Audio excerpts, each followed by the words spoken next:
Yan, swimming time. Tuwang-tuwa yung mga bata.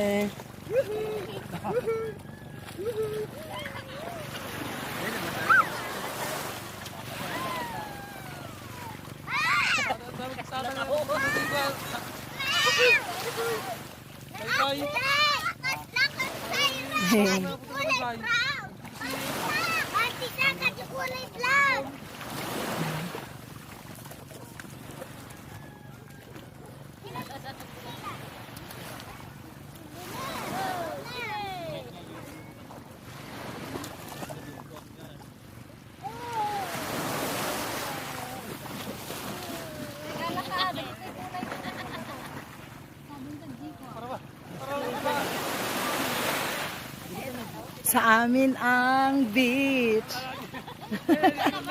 Sa amin ang beach, guys.